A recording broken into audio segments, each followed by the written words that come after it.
యొక్క ఫాస్టాగ్ 3000 ఏదైతే ఉన్నదో దాని గురించి మరి వాహనదారుని అడిగే ప్రయత్నం చేద్దాం. వీళ్ళు తీసుకున్నారా తీసుకోలేరా, ఒకళ్ళు తీసుకుంటే ఎలా అనిపించిందో వాళ్ళ అభిప్రాయాలు తెలుసుకునే ప్రయత్నం అయితే చేద్దాం. వాళ్ళని అడిగేటట్టు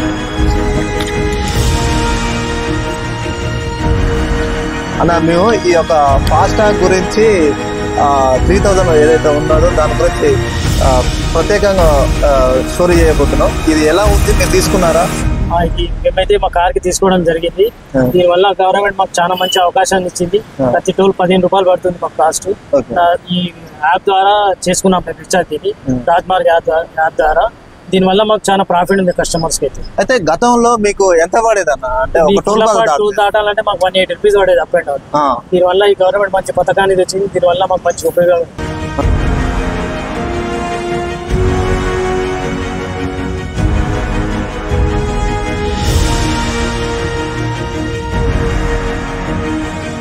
ఇది వ్యాలిడిటీ ఎంత అని చెప్పారు? ఎప్పటి వరకు ఉంటుంది? 200 ట్రిప్స్ 1 year వరకు అయితే చెప్పారు.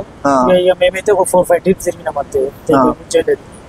అంటే ఎక్కడ చేసుకోవాలి? దీనికి కావాల్సిన డాక్యుమెంట్స్ ఏం కావాలి? రాజ్మార్గ్ యాప్ లో పోయి యాప్ డౌన్లోడ్ చేసుకుని రిజిస్ట్రేషన్ చేసుకున్నాం. అది మొబైల్ నెంబర్, మన ఆర్సీ డీటెయిల్స్, మన ఆధార్ కార్డ్ డీటెయిల్స్ చేయించుకుని సబ్మిట్ చేసి దాని యాప్ ద్వారానే రిజిస్ట్రేషన్ చేసుకోవడం జరిగింది. ఓవరాల్ గా ఏం చెప్తారు ఈ యొక్క స్కీమ్ గురించి? అద్భుతమైన స్కీమ్ ఇది ప్రజల కోసం ఉంది. గవర్నమెంట్ కి బెనిఫిట్, కస్టమర్స్ కి బెనిఫిట్ అనమాట. కస్టమర్ కి అయితే చాలా బెనిఫిట్. ఒక టోల్ దాటాలంటే ప్రతి టోల్ మాక్సిమం ఒక మినిమం ఒక 50-80 రూపీస్ అన్నా ఉండేది. దీనివల్ల ప్రతి టోల్ 15 రూపాయలు పడుతుంది ఛార్జ్. కాబట్టి దీనివల్ల కస్టమర్స్ కి చాలా బెనిఫిట్స్ ఇది.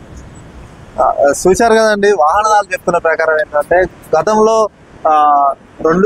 ఒక టోల్ ప్లాజా దాటాలంటే కార్కి 200 రూపీస్ దాకా ఖర్చు అయ్యేది. ప్రస్తుతం ఇప్పుడు 15 రూపాయలే ఖర్చు అవుతుంది.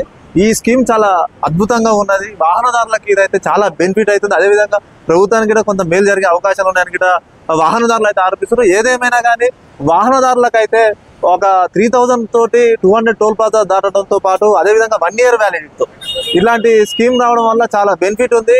ఆ వాహనదారులకి చాలా వరకు కొంత ఆదాయం అయితే జమకూరే అవకాశాలు ఉన్నాయి, ఖర్చు కూడా తగ్గే అవకాశాలు ఉన్నాయి. మంచిగా ఉంది ఈ స్కీము, చాలా అద్భుతంగా ఉంది అని ప్రభుత్వాన్ని కానీ కేంద్ర ప్రభుత్వం కానీ హర్షిస్తున్నారు అనేది వాహనదారులు అని చెప్పుకోవచ్చు. ఇది ఇక్కడ తాజా పరిస్థితి, కొర్లపాటు టోల్ ప్లాజా కాడ ఉన్న పరిస్థితి. కెమెరా పర్సన్ రమేష్ తో శంకర్, న్యూస్ 8 నల్గొండ జిల్లా ప్రతినిధి.